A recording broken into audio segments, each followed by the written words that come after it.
Here's an extra secret technique in case you are wondering.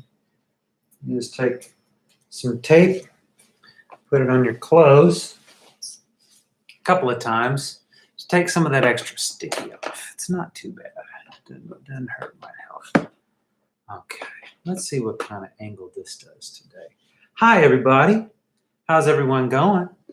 How's everyone doing? I guess is probably the more appropriate way to ask that question. I'm going to take care of some things real quick, but I'm glad that you're here early with me at Let's Draw Together with Shanzi. I've got a packed agenda today. Man, I'm telling you what, I am excited to be talking about perspective drawing with you all. Let's see. Where can I go? What can I do here? I'm going to get this thing going. Get that going.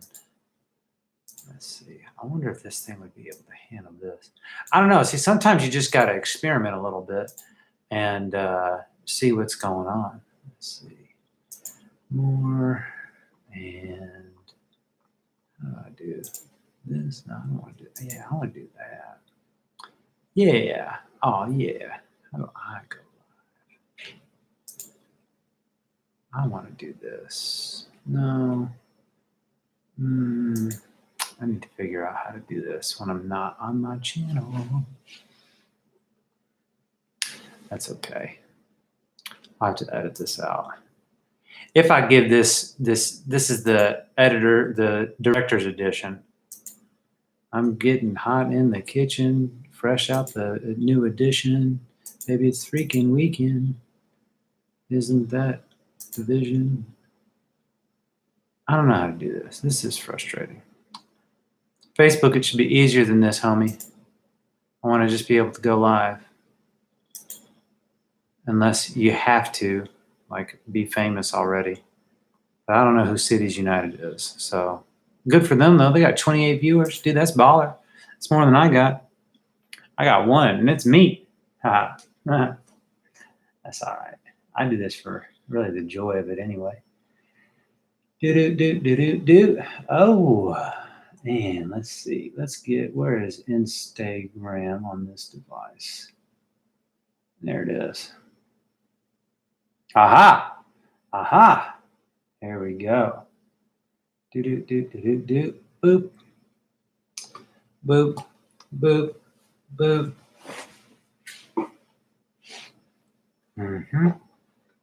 All right. Cool. Okay, guys, welcome.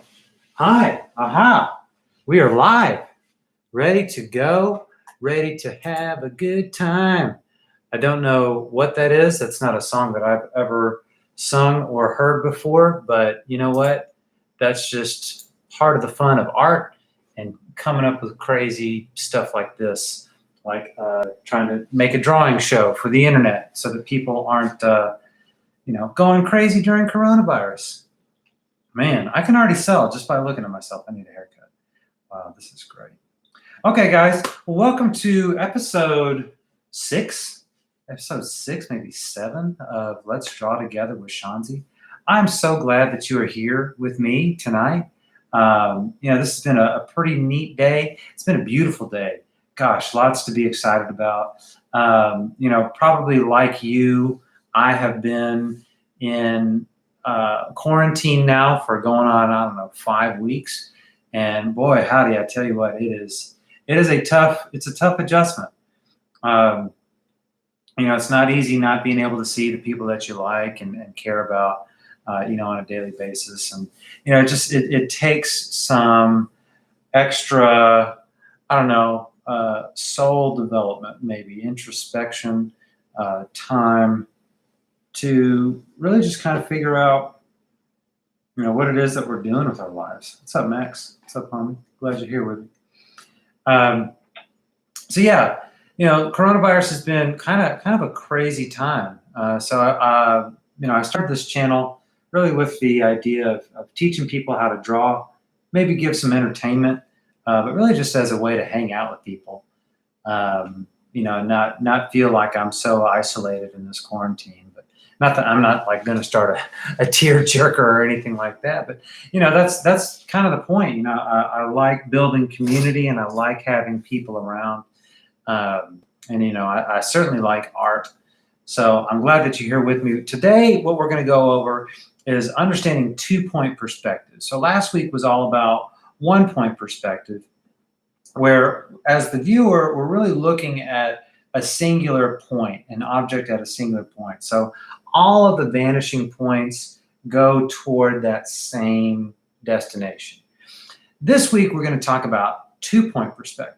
So 2-point perspective is when the object actually terminates in 2 different destinations, creating a more dimensionality to the object itself. Now, as you move along in your art career, you'll be able to start playing with the way certain objects are square to you, certain objects are off at an angle, and whatever. But for now, what we're going to do is we're going to cover the concepts of the 2-point perspective. A couple of announcements, though. So I'm super excited to introduce to you guys these masks that I've been selling through my Facebook. My purpose for the masks is they're actually going toward a fundraiser that I have started in order to help give kids access to the internet. About 10% of North Texas students are currently without internet. These are rough approximations from some teaching staff that I know. And as we go through this Corona quarantine, you know, we're able to enjoy the internet, and that's cool. But there are kids out there who aren't able to access the internet for, you know, entertainment, but more especially for school and education. So I've got these great masks that I'm super excited about. They actually have a sewn-in frame that can pinch and shape to your nose. And there's also a space for a filter to go into it so that you can have clean air.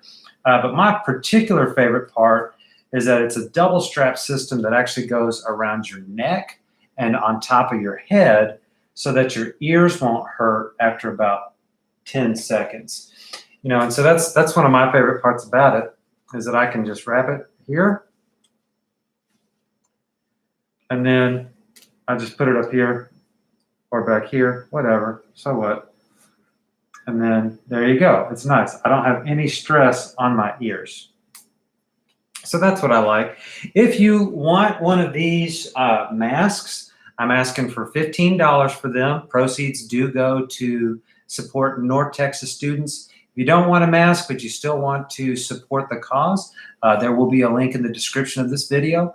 Also, there will be information in my Instagram profile where you can just donate directly to help students stay in school. So that being said, guys, I'm so excited. Let's talk about our tools for success that we are going to need today. The first thing that I'm going to need is a straight edge. I've got here an 18-inch ruler with a single straight edge. You can pick these up at just about any craft store, Hobby Lobby, Michael's, Joann's, you know, any of the smaller ones too will have it. Typically they come with a cork backing, but I've had this thing for about 15 years, so the cork is worn off. I've got a pencil sharpener. I like 2-sided so that I can get different widths. I've got my charcoal pencil, which is I'm going to be able to mark on my paper with. My eraser, just in case I go down a path I don't like, I can hit Control-Z metaphorically and go from there. And then finally, last but not least, a cup. Some kind of, like, you know, junk cup. I wouldn't recommend using fine china. I mean, you can use fine china all you want, but really all you're doing is catching pencil shavings. You know, a lot of times we can just get in our own way by having things a little bit too complicated. So if we start right, we make ourselves so advantaged later on down in the process. Okay, so that being said, let's talk a little bit about perspective drawing. So the idea here is going back to the concept that we talked about last week, something that's called trompe-l'oeil. And that's really a tricking of the eye, right? That's kind of what that means. It means fooling the eye. So in order for me to kind of create reality on this sheet of paper, I first need to be able to set down my ground. And what this line is going to represent is a horizon line. So as I look out, And this is kind of the way that our eyes see when we're looking out. So as I look out over the horizon line, the horizon is always going to be at my eye level. So anything that I look out and see, I'm always looking at the horizon line. Now, this is true until I start to look up above the horizon line. But see, now I've got a reference point that the horizon line is down here and that I'm looking up at anything. So I start to get more angular with my vision as I look up. Also, the same thing goes down the other way. So if I'm looking straight and then I start to look down, well, I'm still aware of where the horizon is. And so my perspective goes toward looking down and toward my vanishing points. So, wow, that's kind of an abstract concept. How do I represent that on paper? Well, so first of all, we're thinking about three-dimensional objects. So three-dimensional objects exist in a figure ground space, or ground figure in this example.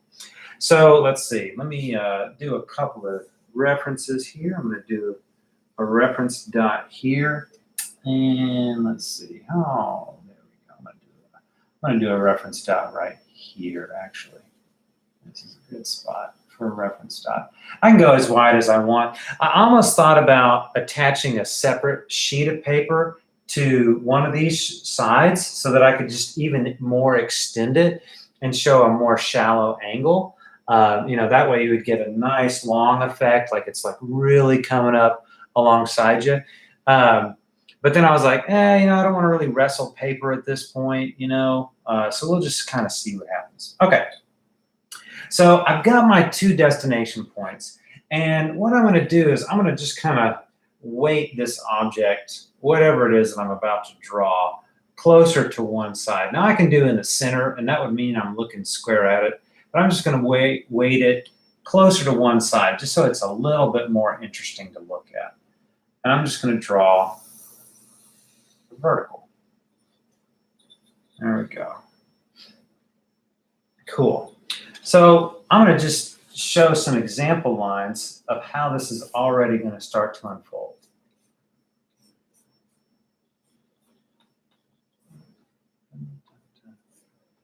Now, one thing to always be mindful of, even when you're drawing in charcoal, pressure is such an important part of art making. And I think that for many people, especially when they're learning, they try to apply equal pressure all the time against the page with whatever mark making tool they've chosen. And while that's not necessarily bad, I don't think that it will lend itself to your favor for a long time, and at least experiment with different ways of mark making. And see, this is what makes two-point perspective. Because now I'm looking at this thing coming from two different ways. So it's almost like, there's an old poem, two roads diverged in the yellow wood, and being one traveler long I stood, looked at one through the undergrowth. That old poem. Yeah, so it's kind of like I have gone into the fork of a path, and at that fork of the path, I can decide which way that I want to go. That looks like a highway going on, right? I'm already starting to kind of establish a grid, and the grid is telling me where things are and where things aren't, where they're going.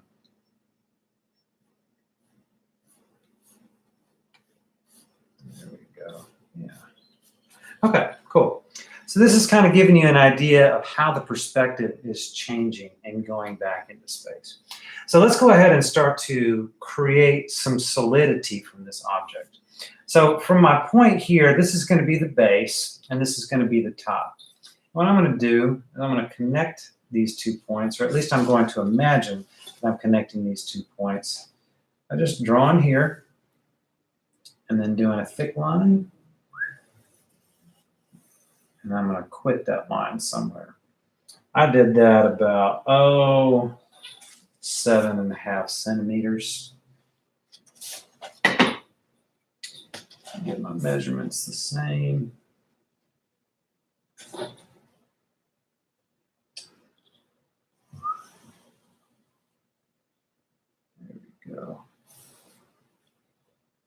There we go. I'm just going to be side of this object. Okay, I need to go a little bit farther with that. Didn't quite go far enough. And it's okay. Now the other thing about pressure is with your underdrawing or your first sketch, you're really able to make corrections. It's going to be easier for me to erase these lighter marks than it is for these heavier marks, just because there's more pigment in the paper at this point. So, bear that in mind as you're doing your underdrawing. It's kind of smart to start thinking in terms of layers. I'm going to do my light first layer, and then I'm going to do my heavy second layer. And my heavy second layer is really to define and bring out the features that I want to highlight of my underdrawing. A lot of times when I draw people, I do the same thing. I'll start with my wireframe, that I use to build somebody. And then with that wireframe, I'll get real loose and sketchy. I'll throw out lines that I'll never use, but they just kind of help me build the object that I'm trying to see. Let's see, we'll make that nice and square.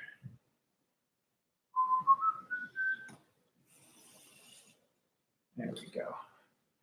So real easy. I mean, wow, that looks like an object is coming right at you. It looks like a big old block. I don't know, what could that be? That could be a lot of things. I was kind of thinking of like one of those old TVs, like with the knobs or something like that, what you would have seen at your grandparents' house, or for some of y'all, your great-grandparents' house, or for some of you at your own damn house because you're old, and that's just the way that it is. Excuse my language. I'm just teasing, giving you a hard time. That's just part of the fun, in fact, that's maybe what I should draw. I didn't think about drawing a TV, but that could be cool. Okay. So that's if the object is pretty much at eye level. But what's going to happen if I, like I said earlier, start looking above? Well, same idea, right? I mean, where is it going to be above this object? Well, let's see. I mean, it just kind of depends on where I decide to put it. So maybe I'll put this here, and I'm just going to kind of lightly.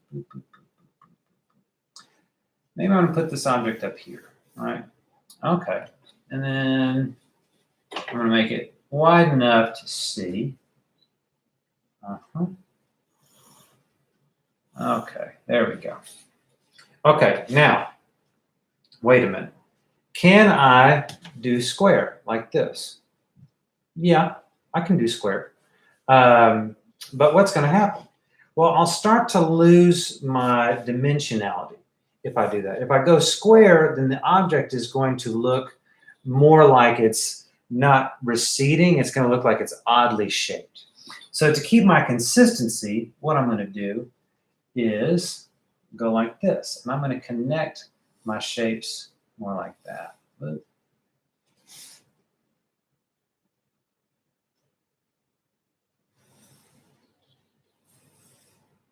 Just like that.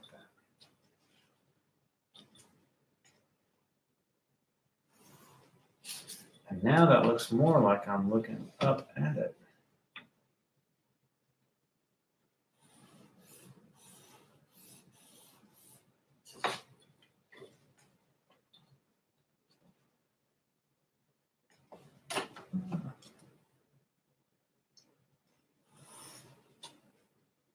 Kind of running to the end of my ruler here. Ooh.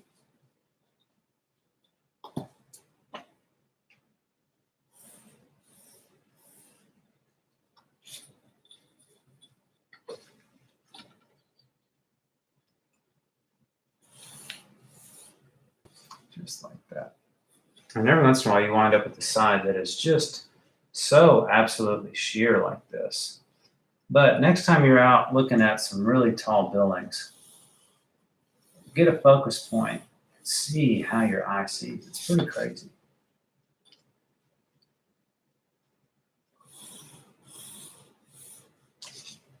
Okay.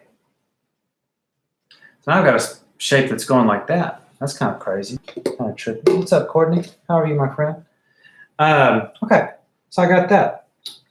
So now I'm starting to look up at objects and down at objects. I'm going to go ahead and, What's kind of fun about 2-point perspective is if you've ever played, now I've never played it, but I've seen, I don't know, millions of videos of this thing. There's a game that's called Minecraft that people are just insane about, where they love digging holes and like, farming out of the earth materials like rocks and ore and wood. And, somehow you can like level up from doing that and you can reach really high levels. I know I sound like an old cantankerous man right now, but it just kind of makes me go like, really? That's what kids are into? They're into like digging holes and playing in the dirt in their backyard, but virtually? That's kind of funny. That's kind of funny. Anyway, so I'm going to go ahead and just put some emphasis on one of these holes that I filled, just because now I'm going down and I'm underneath the horizon line.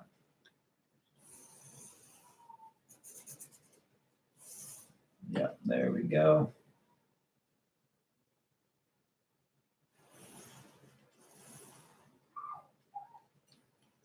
Yes. I don't know if I should get into 3-point perspective today. That wasn't really my objective. I just want to stick with 2 for now. So 2-point perspective, you add 3-point perspective. Let me just, before I get too far away from myself. You get to 3-point perspective when these lines also begin to converge on a shape 2 or on a point 2. So you can actually have 3 different termination lines for space and for an object to go into.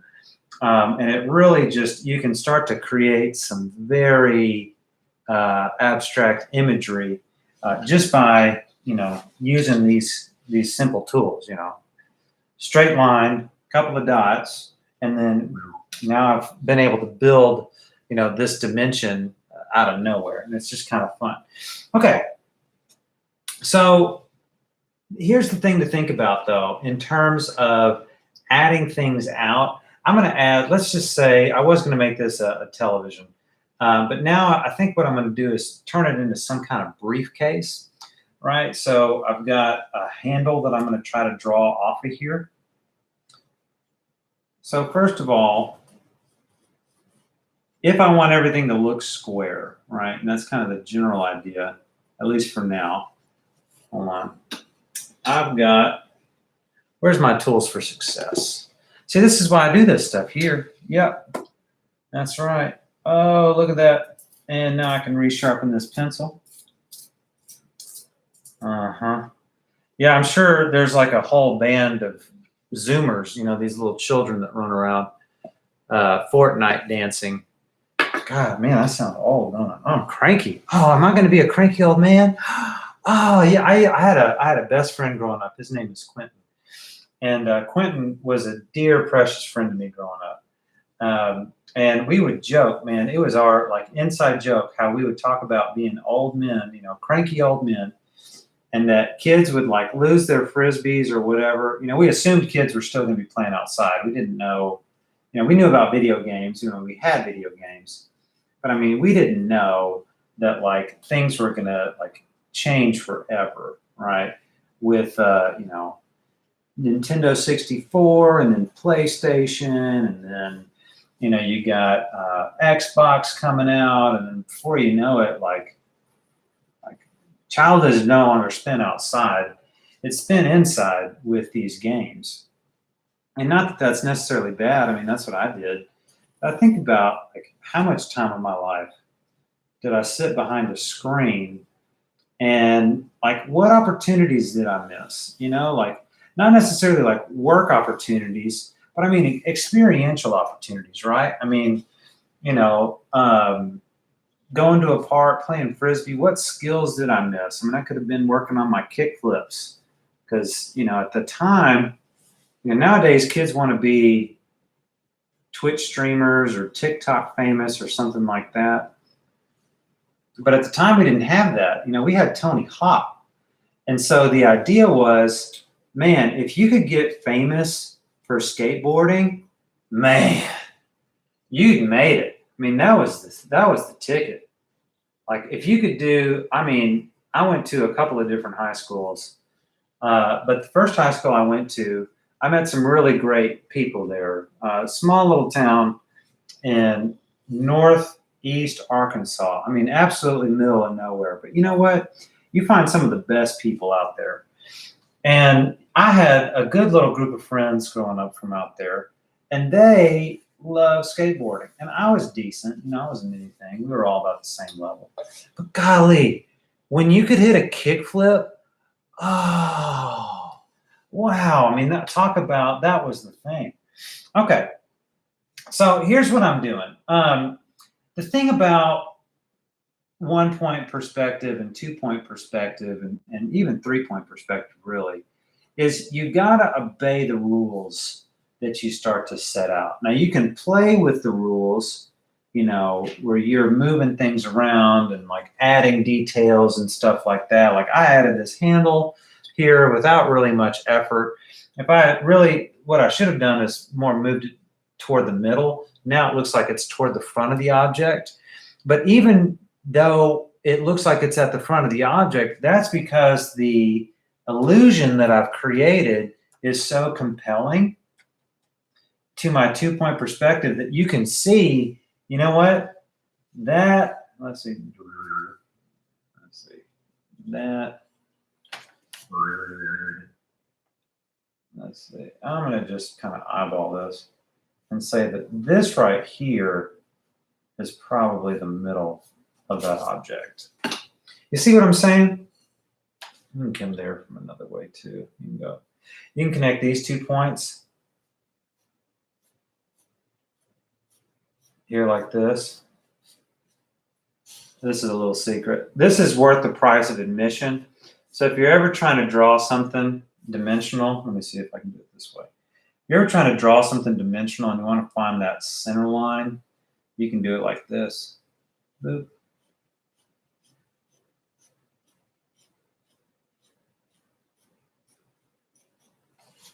There you go. I mean, that was even off. Look at that. This point right here is more the center line. Yeah, I can even see it now. So I'm able to create a much more vivid sense of dimensionality with little tricks like that, right? So obviously my handle was wrong, but I don't care. You know, it actually turned into a nice little teaching device. Now here's the fun thing about 2-point perspective. The fun thing that I like about 2-point perspective is that now I can add 1-point perspective on top of it. What? Yes. Well, maybe not on top, but now what I can do is have this thing be looking out because I'm only governed by this termination point. I can go any direction that I want from this termination point to create the world that I want to draw. You know, that's the fun part about all this. If you got an active imagination and you like world building and you think Minecraft is the way to do it, oh boy, I tell you what, now this is the way. This is the truth. This is the light HB pencil. Actually, this is a B pencil. But I was trying to do a play on words, maybe blasphemously. Don't report me. I know, God knows that I've said that. But we're cool. We have an understanding.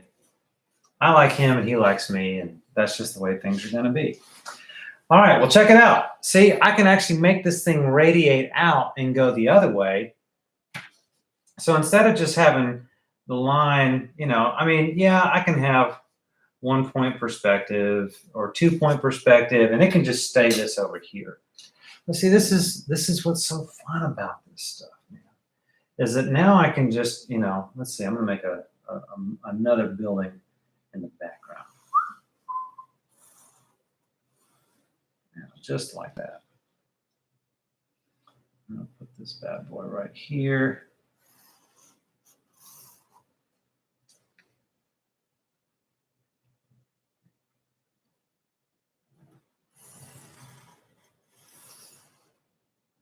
Yep, it's coming along. Oh, got some slippage there. Yeah, see, that's one of those things like, I like having this bad boy here, this 18-inch ruler, but you get into some times where it gets troublesome because it's really too long. And then the other challenge is, then if you use something else, well, this one has the grip. This one doesn't have the grip, so sometimes you slip. It's a slipping grip. All right, so I'm gonna square this one off,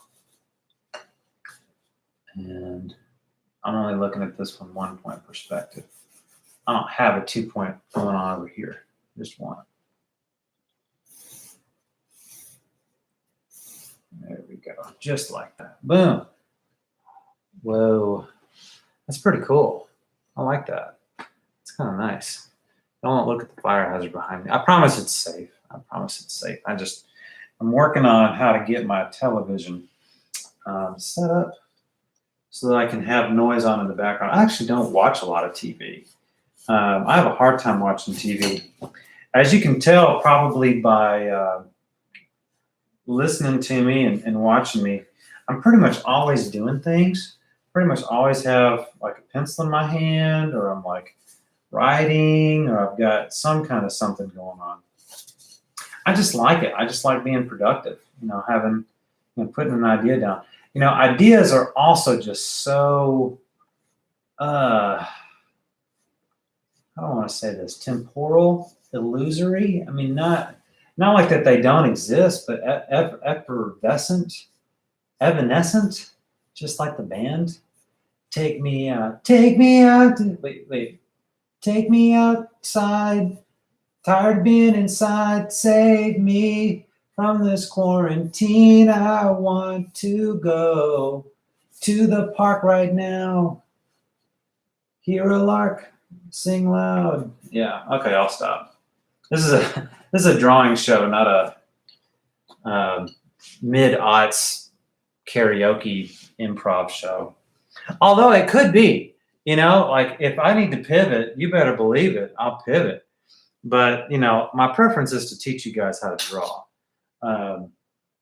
because I think that's going to be a little bit more rewarding, because some of y'all can't carry a tune to save your lives. And that's just nothing you can do about that. Okay. Ooh-wee. Yes, I'm excited. I love sharpening pencils. I don't know why.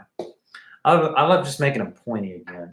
And it's kind of a surprise each time, because at least for me it is. It's a surprise.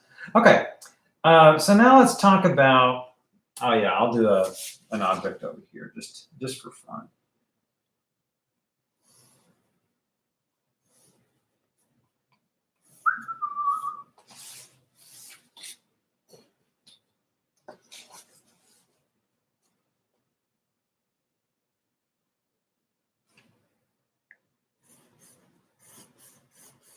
Do a couple of 1-point perspective objects coming out of this bad boy right here.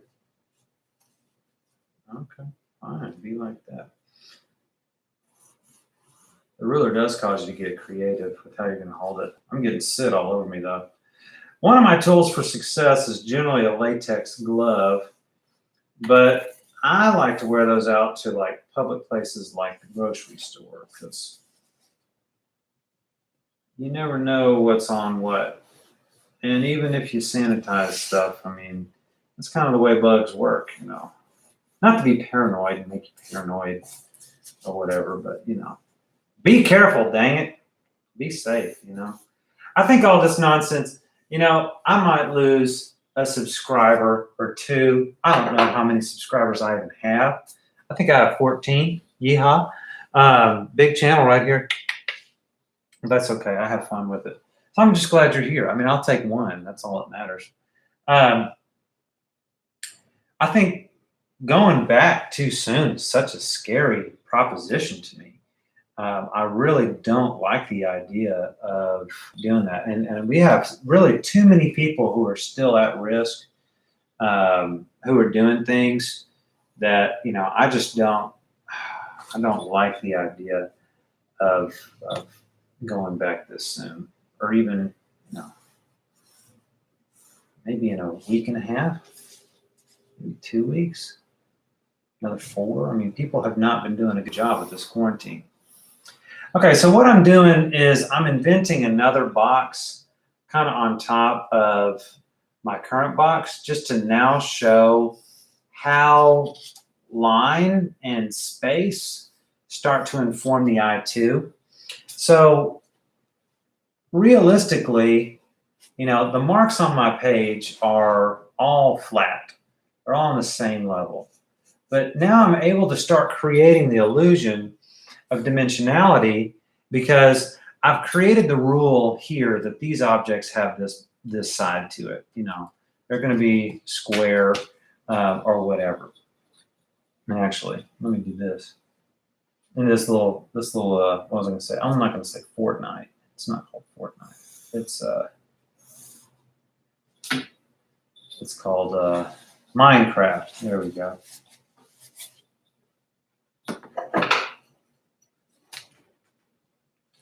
Gotta change my little space up here.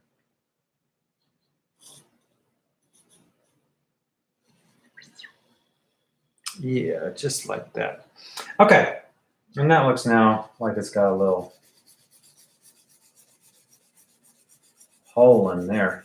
How about that? Don't fall in there. It's full of Rona.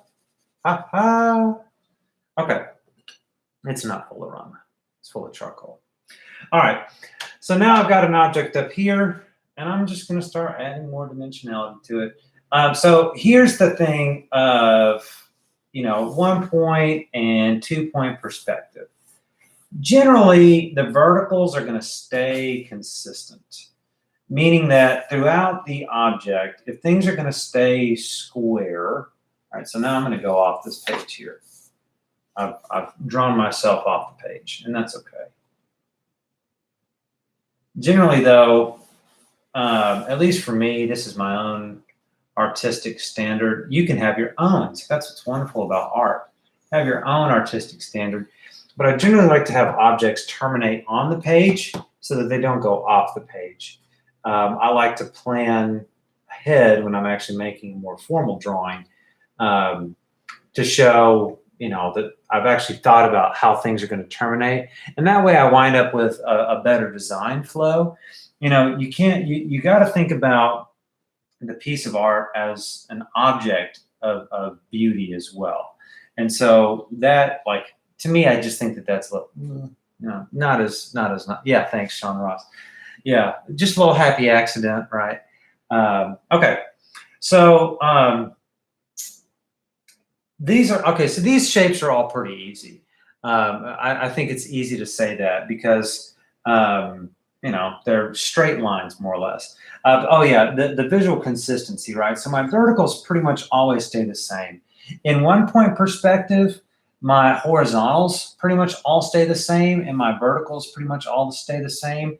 It's my angles that change. In here, my horizontals, neither one of them agree, right? They're going toward those vanishing points. And that's what gives me that dimensionality. If I were to like draw this out here, it would look like the building is very bizarre if I added that like strange triangle. Okay. This is a bunch of squares or rectangles, and that's pretty easy to draw.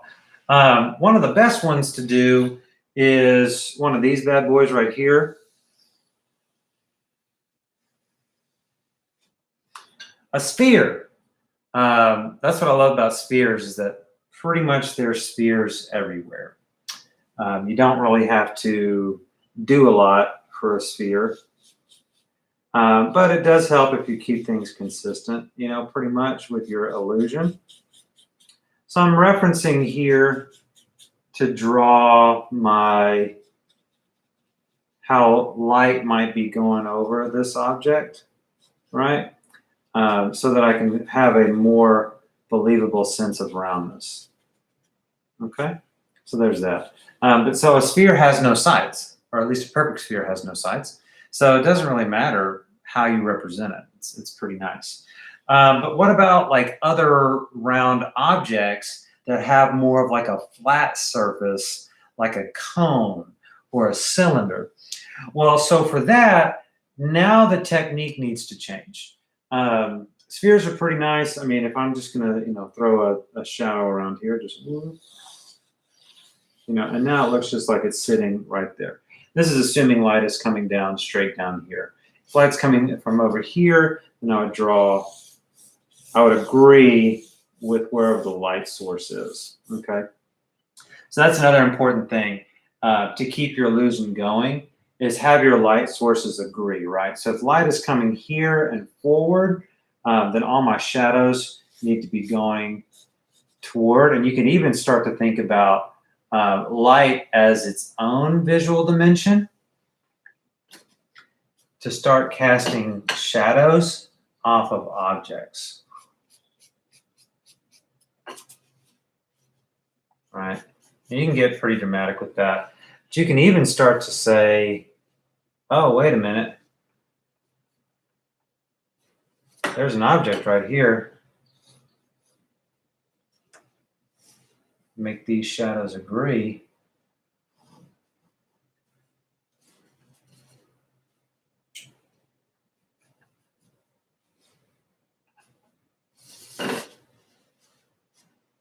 And however wide I want the viewer to be able to see this object, now I've got a cast shadow coming off of this object onto this object. And now I'm creating layers of illusion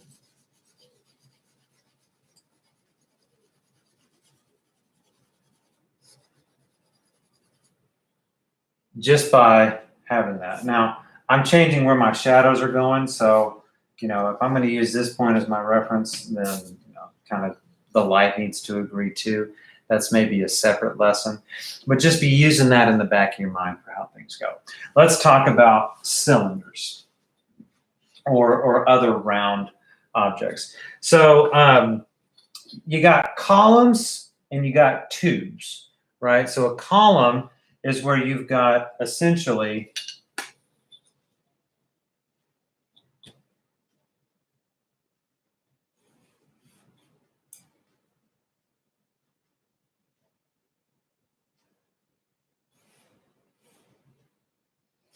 a base, and it is tool for success time. I'm gonna sharpen my pencil. I think, am I Tom Haverford? Oh my God. Oh my God. That would make so much sense if I was Tom Haverford in life. Like, how everybody had, like, there's like, oh my God, I'm a Leslie, or I'm a Ron, or hey, I'm whatever Rob Lowe's character is, Chris, super chipper guy. Hey, okay, yeah, it's the best. It's the most wonderful thing on earth. Like, right, like, give that man, like, take the cocaine away from him. Yeah.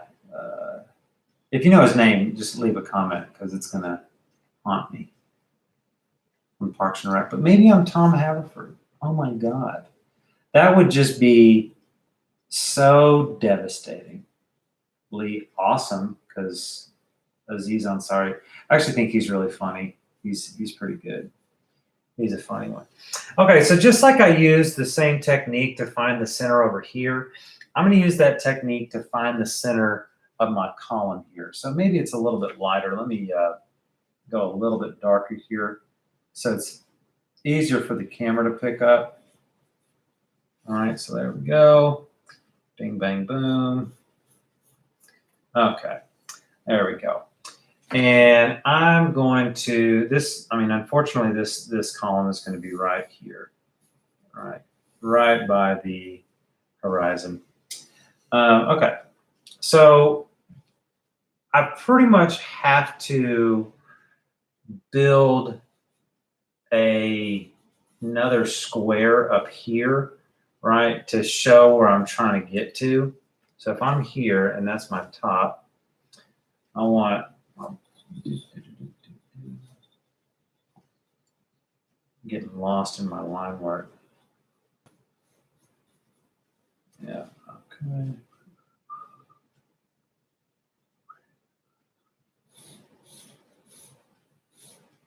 There we go. That's why things weren't agreeing the way that I needed them to. I was being inconsistent. See? Get my tool for success over here. Boom. Yes. Get rid of that errant line. Death to it. Okay, there we go. There we go. Boom. And then around numbers, I'm pretty much going to be able to find this center here like this.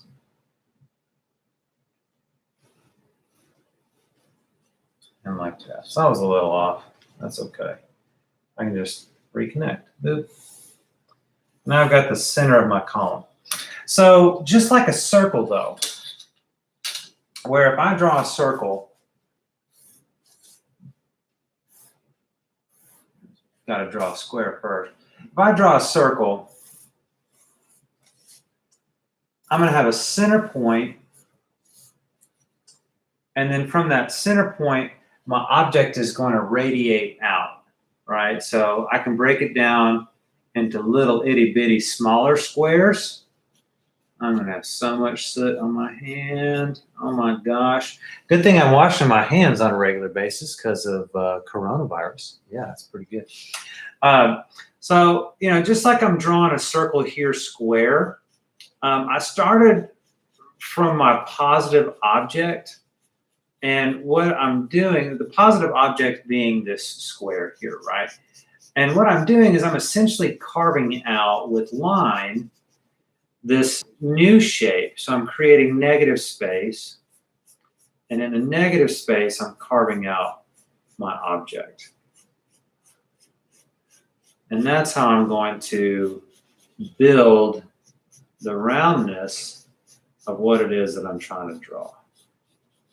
And I think that that's an easier way to do it. Really, the easiest way to do it is to get you one of them compasses, which is kind of let you do this. It kind of does this for you. But if you don't have one, you do your next best thing, which is this. And you create a little circle. Yay.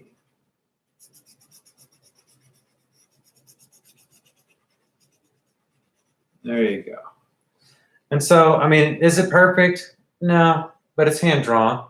So I don't necessarily, hey Kelly, I don't necessarily care if it's perfect or not because it's hand drawn. And you know, that's kind of the joy of making hand drawn art, is being able to see the human being who made it, right, as part of the process. So just like how I did there, where I drew the square, I'm going to draw the square on this. You know, pretty much following the same rules. I mean, so when you're doing 2-point perspective, you can't escape the 2 points. I mean, they are everything. They are like your blood, sweat, and tears. I mean, they are your milk and honey. The ambrosia of your art making comes from these 2 vanishing points. And that's okay. Because, gosh, it makes some pretty drawings as long as you stay consistent. But just like this, now I've got to go into these shapes and kind of figure out how to cheat the eye and come up with the same kind of look, right? Well, so if I can do it square on, it's not too far from being able to do it at an angle, because I'm essentially trying to draw into the same negative space of the square parts. And that's why I break it down into 1/4, because that way I don't have to worry about doing the whole thing right away. I can work on each little chunk, and then before I know it, now I've been able to create what essentially is an oval. You know, so an oval is a circle at a slant. And because circles are perfect shapes, when you slant it, you'll get the same on both sides. So you're kind of creating ovals, and this is the way that you would create ovals. in the drawn space. And it's just all coming from starting with that square idea and carving out the negative to get your circle going. Now here, normally I talk about using your whole arm to make your movements. I think here it's okay to use a little bit of wrist action because there's a lot that you're having to think about. There's a lot of ideas that you're having to do. Let's talk a little bit about like cast shadows on. Oh, let me finish this here first. Let me get ahead of myself. And so now all I've got to do is connect the far points to the far points.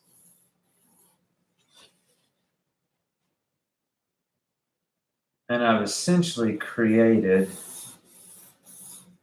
a dimensional cylinder. So it looks like it's coming right out at me. Yeah, that's kind of fun. Maybe this top should have been more square. Could have been more square like that. Oh, well, okay, doesn't matter. Hey, it's fun. Okay, but that's how you do a cylinder in space. And a cone is the same thing. I'm going to go ahead and just use this for time's sake instead of redrawing the whole thing. All I've got to do is just pick the height of the cone and bring it to the center point, which I've already identified by making my square. And at that point, now I've got a cone, right? And then I can start to shade accordingly. So pretty cool, neat little trick. I like it. I think in my 1-point perspective class, I talked about tubes, which like this, you'd be able to do a tube. If I did the same thing. So you're not just limited to horizontal lines being like this, right? So you can also start to think about making vertical lines like this. This is going to be real close. I may not do a tube there actually. Maybe I'll do the tube in Thursday's class, which is fun with 2-point perspective. Right now I'm just using the building blocks to demonstrate how shapes are made. I'll use a tube to do more of that kind of stuff because I could do some fun stuff with a tube actually, now that I'm thinking about it. In fact, I just got a really cool idea for what I'm going to do. I think I'm going to do a water slide in 2-point perspective. One, because I hate myself. I'm kidding. I actually like myself. And two, because I think that would just be so much fun because it's almost summer. And even though I'm in quarantine, I think about like going down those slides and those tubes with all the pee-pee chlorinated water. And, it's just fun. If you don't think about what's in the water, then it's just fun. But, now we know that Corona is there. And, that is just the way of life, isn't it? Okay. So that's pretty much it. Let's see, any other shapes that I could be thinking about. Pyramids kind of work the same as doing a cone. You just find your center point.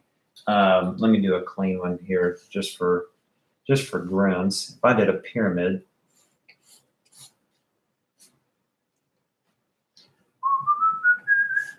now over here I'm kind of on the 1-point perspective side, and I think that's where I was getting tripped up earlier. So I'm here, boop boop. Connect these 2 points. Find my center. Center is here. Vertical line from there. And then I just connect.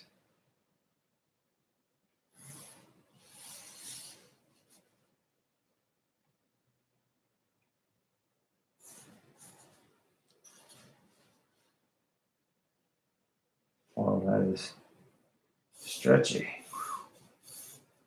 There we go. Oh, make that a little bit easier to see.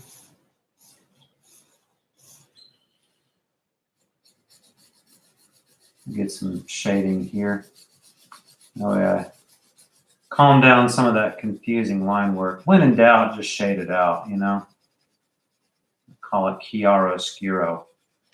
Chiaroscuro. Oh man, that's a fun word to say. Spell that. Chiaroscuro. It's basically artwork that has heavy shadows. Heavy shadows. So, oh gosh, as soon as I was going to say his name, I forgot his name. Oh well, I'll remember it in a second. Yeah. So anyway, there you go. Those are the shapes of 1-point perspective. That's how you do it. You know, things can be all the way in the background and they can be real small. You can bring them, you know, the closer that they are to you, obviously the bigger that they're going to look. I mean, this kind of feels like I'm going back into 2 different spaces. And I'm standing right here kind of at the corner of these, looking down. These 2 roads diverged. So yeah, there you go. Oh, that's kind of fun. I like that. Any how are we doing on time? Doing okay? A couple more minutes. Any questions? Is there any feedback or questions that I can get? Does anybody want to ask me something while we're here, or get some feedback or critique on their own 2-point drawings? Doing okay? I'll just give it a second.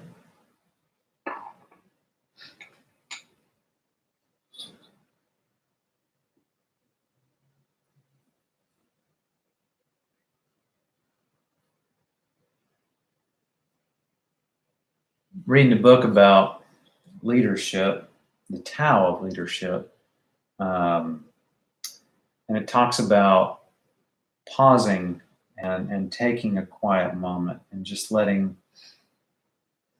a moment go past, and you know, finding a little bit of just presence.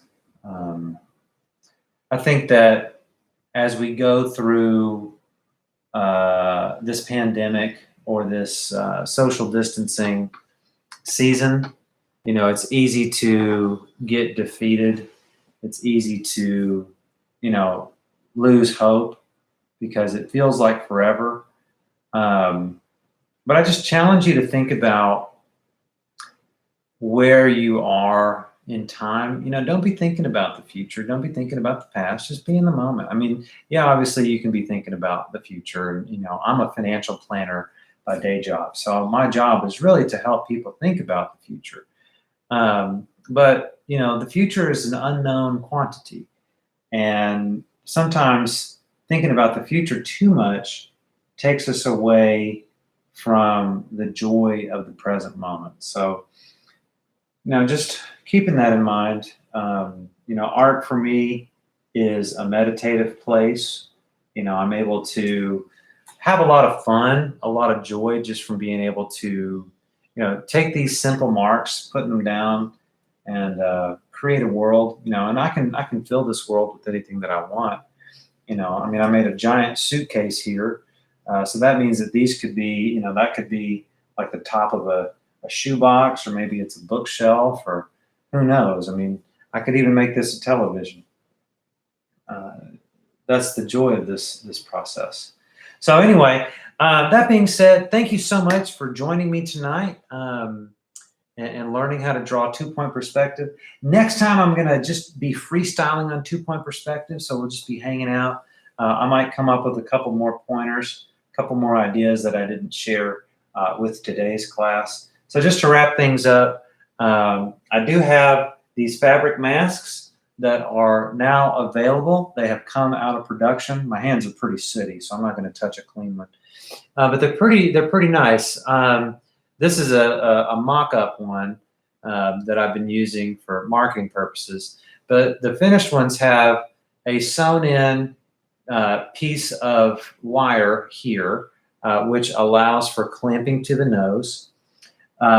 There's a sleeve in here for a filter to go into. And then what I especially like is that it's a 2-string, so that you don't ever actually have to have the string across the back of your ear. I found that to be very uncomfortable. I ordered a mask online to try it, and it pulled my ears too much forward. And I already have sensitive ears from doing jujitsu. So having them pull forward just got uncomfortable after a while. It made me feel like I was a monkey. So what I like about this is that this just has a strap back here and on top of the head, so that I don't have to worry about any ear pain. I can wear this for a pretty good long while.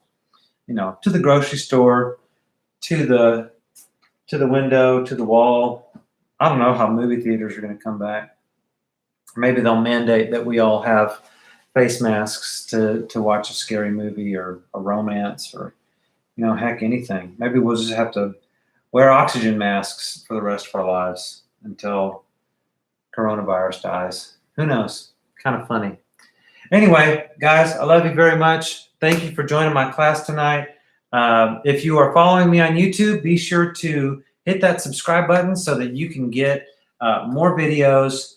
Every Tuesday and Thursday is when I'm updating the channel. You can also find additional information. I'm in the process of putting together a website called letsdrawtogether.com, where you are welcome to sign up for newsletters, read about the type of materials that I have selected that I like to use, where to find those kind of things, and just generally to just try to be a resource so that in the future, as I put more content out, you'll kind of know, okay, for this class, I'm going to need a pencil and paper, but for next class, I'm going to need charcoal and maybe a piece of, chamois cloth or something like that, or, one of those, paper nubs for blending, a little blending stick, little things like that, so that you can be prepared. So anyway, guys, thank you so much for joining me. I hope you have a great rest of your evening. Happy and safe quarantine. If you want a mask, go ahead and DM me.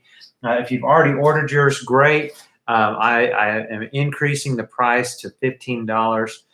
Proceeds do go to my GoFundMe, which is helping raise money for students across Texas who don't have access to the internet because they don't have internet at home. The idea is to be able to get them hotspots where they can get access to the internet through the hotspot from the school district. So anyway, guys, be well, much love, and we'll see you on Thursday. All right, take care. Bye-bye.